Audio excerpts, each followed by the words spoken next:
From ABC, this is World News Tonight with Peter Jennings in London, Tom Jarriel in Chicago for the vacationing Max Robinson.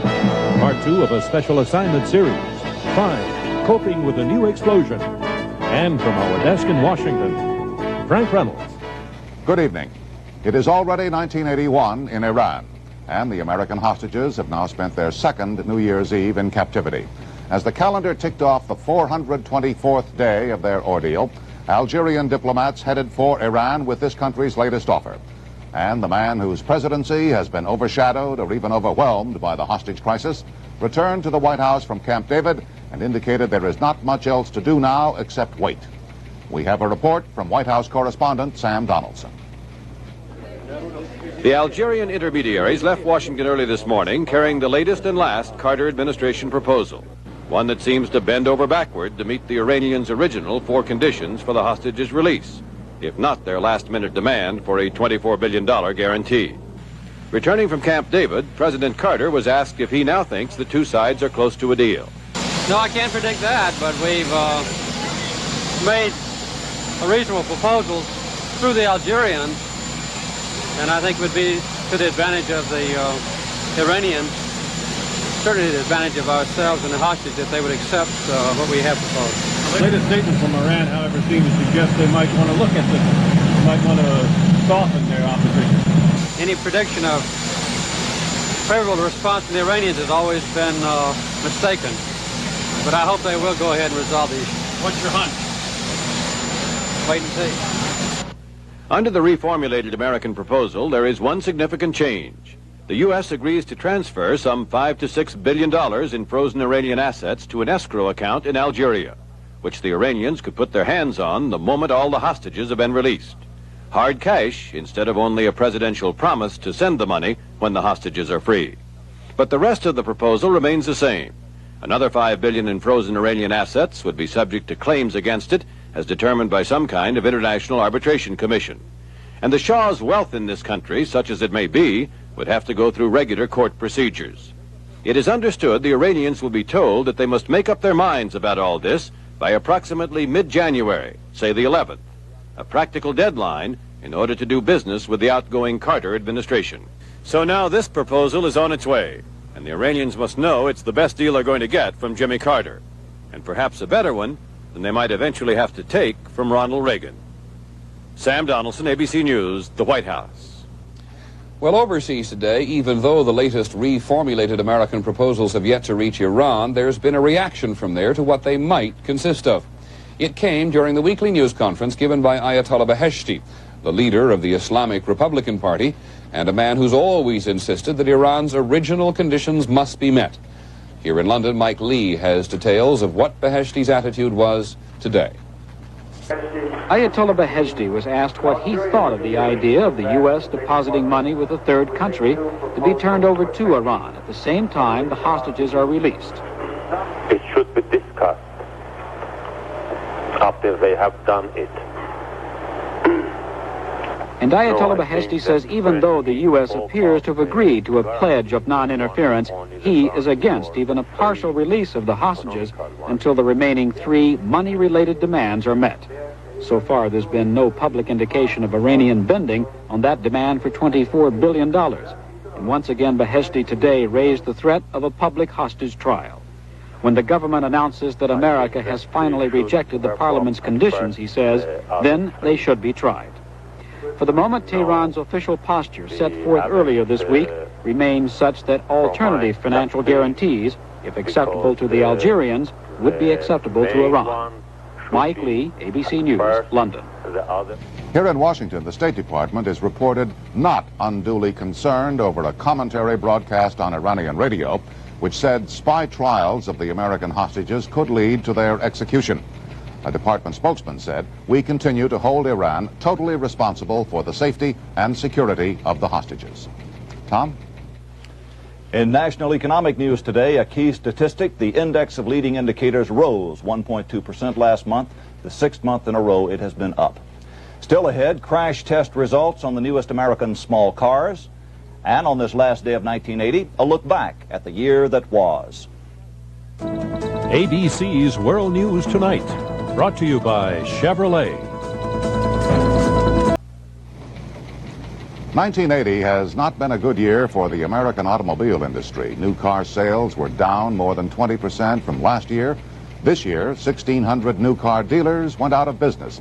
Well, today there was more bad news. Although for one American company, Ford, the news could have been much worse. We have reports beginning with Bettina Gregory. The problem was that Ford automatic transmissions appeared to slip from park into reverse all by themselves. Last summer, the government's preliminary finding was they were defective. It could have meant a $100 million recall, the biggest, most expensive one in history. But Ford has settled the case and won a major victory. The government agreed to drop its investigation, and Ford agreed to spend $5 million mailing letters like this one to the owners of 20 million Ford cars and trucks built between 1970 and 80. They warn of the serious hazard which may result if the vehicle is not securely engaged in park. And for the first time in history, Ford will include a warning label for the dashboard. The automaker has never conceded its transmissions are defective, despite testimony claiming Ford transmission accidents have taken scores of lives. There's no defect, and I think that this settlement reflects the fact that there's no defect. I think you mislead the consumer when you indicate that there's a problem when there isn't, and the only problem is one of human error. Mr. Coleman is dead wrong, and so are 131 consumers. This is the most serious safety defect we've ever seen in any automobile, and we think that the Department of Transportation is caving in to Ford Motor Company. So do the nation's top safety officials who recommended a recall but were overruled. Safety may not have been the only factor in the government's decision to settle. Ford has already lost more than $1.5 billion this year, and industry pressed the view that Ford might go bankrupt if faced with the most expensive recall in history. Bettina Gregory, ABC News, Washington. This is Joe Templeton. The National Highway Traffic Safety Administration today announced the crash results of the newest Ford and Chrysler subcompact models. Both failed the tests. First, Chrysler's new K car. It slammed into a barrier at 35 miles an hour. No problem on the driver's side, but the dummy occupant on the passenger side went head first into the dashboard as the seatbelt unrolled. Another car tested the Ford Escort. The results were the same. Injuries on the passenger side. While both these cars failed the crash tests, they did much better than similar tests conducted on Japanese cars earlier this year. Some American cars, like GM's X-Car, the Citation, have passed the tests. So have the Plymouth Horizon and the Ford Mustang. The results of today's test will not be welcomed by Ford and Chrysler. They have counted on their small cars to give the company's new vitality, and it obviously wanted more than an almost passing grade. Joe Templeton, ABC News, Washington.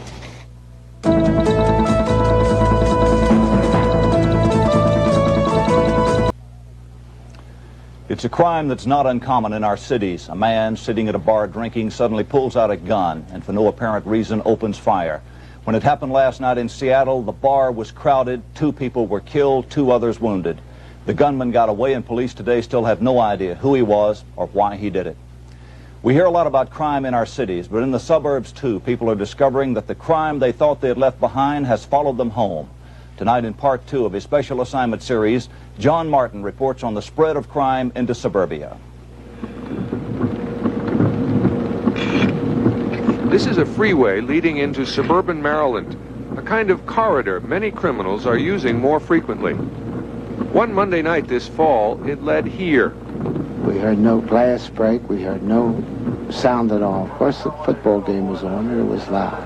Just a country boy from Macon, Louisiana. All of a sudden I heard someone, I looked around just like this, and there was a fella right on me, grabbed me by the chin, put a gun to my head, and told me to get down on the floor. While I was tied up, I lay there waiting for a bullet. The robbers threatened their lives and fled with more than $30,000 in jewelry, furs, and cash. This couple is so frightened that they have asked us not to use their names. The entry of armed intruders is something most Americans fear, but many think it will never happen to them. I felt once I got home I was safe. But no more. Now they lock themselves in and activate an alarm day and night. I feel like I'm in jail. Montgomery County is like a lot of American suburbs. It has 500,000 people living outside a big city, Washington, D.C. It has everything in housing from expensive all-white neighborhoods to modest blue-collar homes. Everything in shopping from luxury department stores to fast food franchises.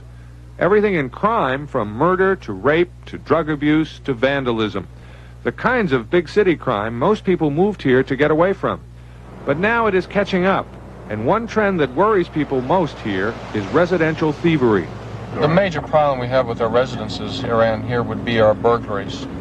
You get everything from people leaving their doors and windows unlocked and pretty much inviting the thief in, to the very well secured home with the alarm system that they just kick the door right off the hinges.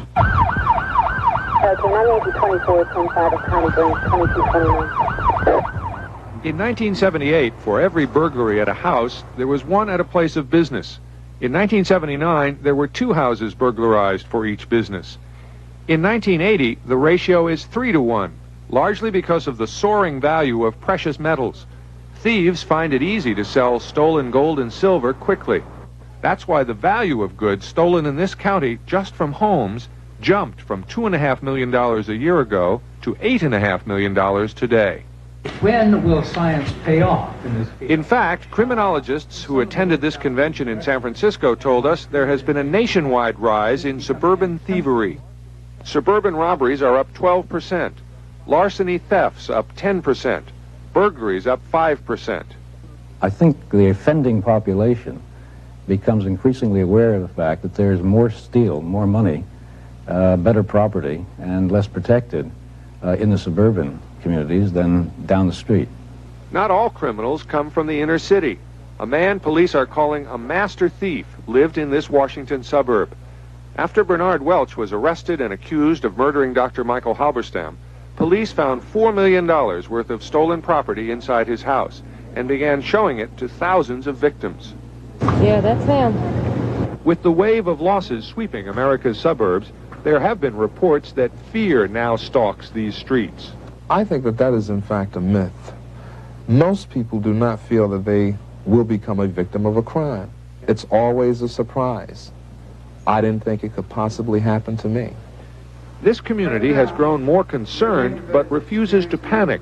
Residents turn out in large numbers to learn what they can do to combat crime. They are also working with police to offer rewards for anonymous tips.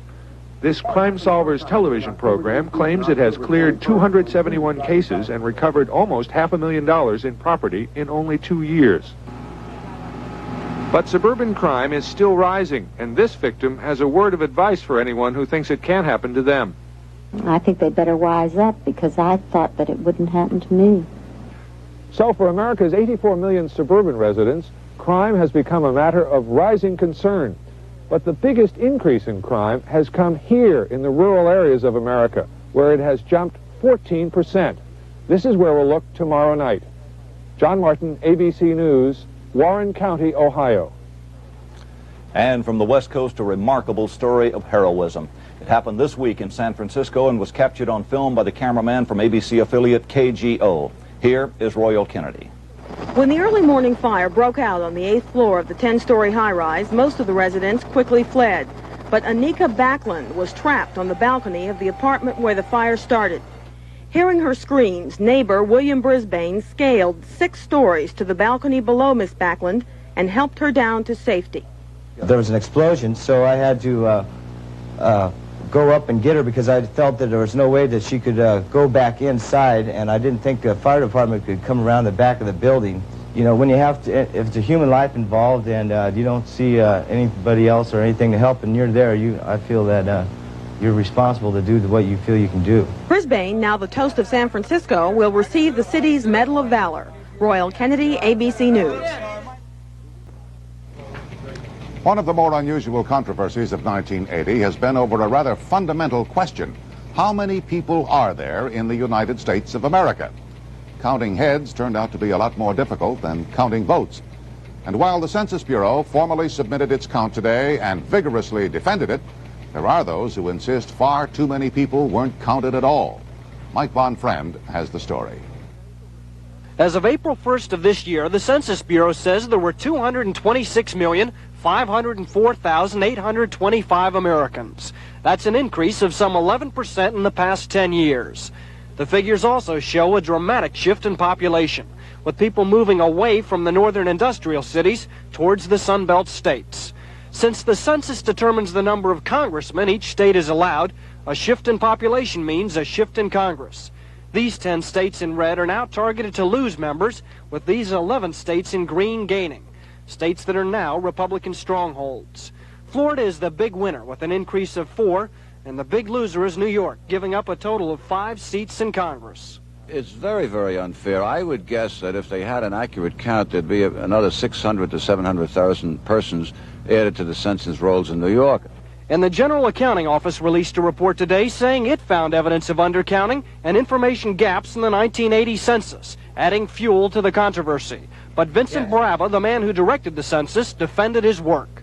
We can say without qualification that this has been by far the most accurate census ever.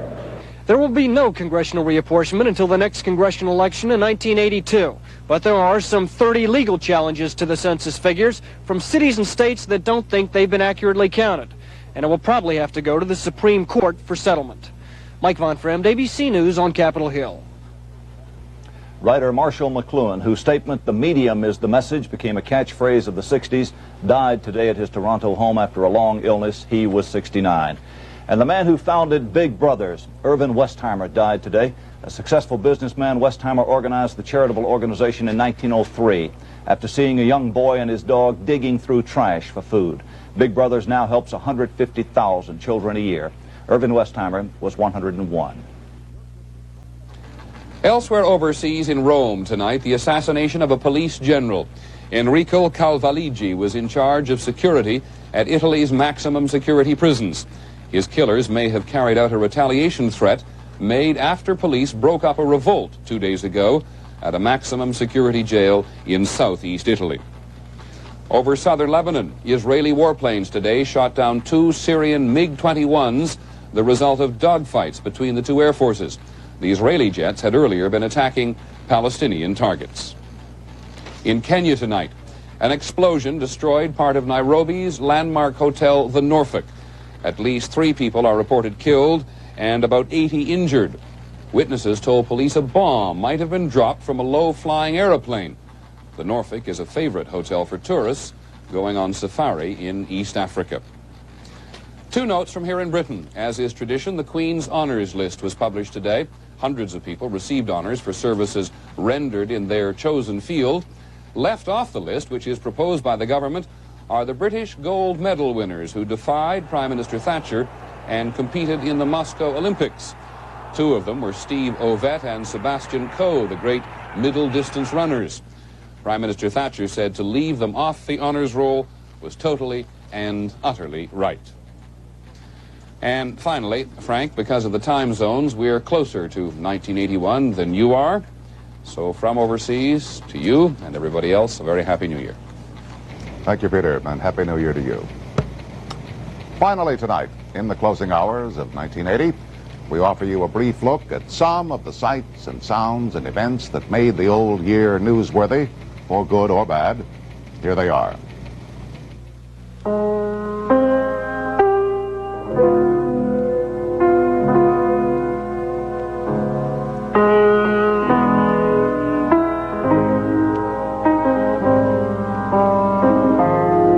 If the Soviets do not withdraw their troops immediately from Afghanistan within a month, I would not support the sending of an American team to the Olympics.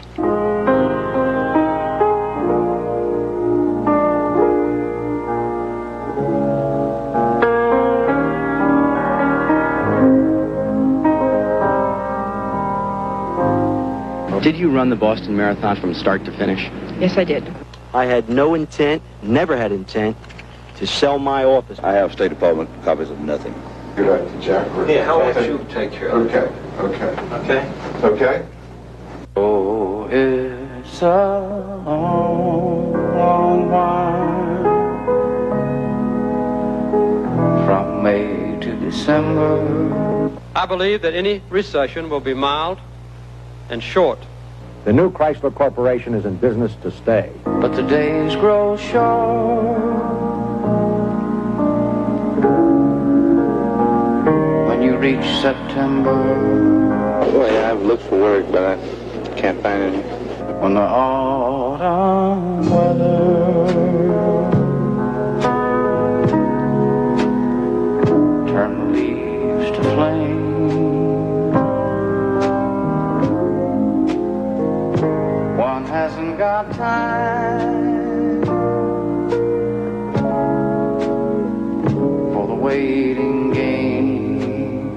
with all other Americans, I was sick in my heart that the rescue mission did not succeed.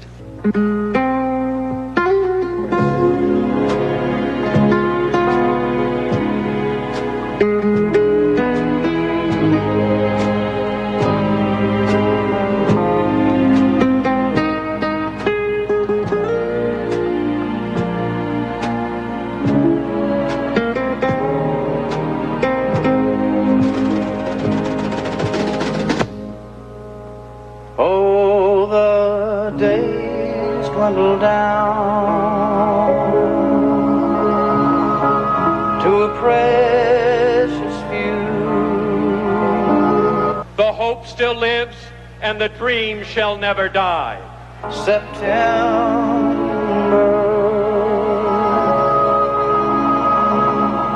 November. I am not frightened by what lies ahead, and I don't believe the American people are frightened. These precious days I'll spend with you. So, we look ahead to 1981. Once again, tonight's top story. The reformulated American proposals for ending the hostage crisis are on the way to Tehran. President Carter says the United States plan is reasonable, but he can't predict the Iranians will accept it.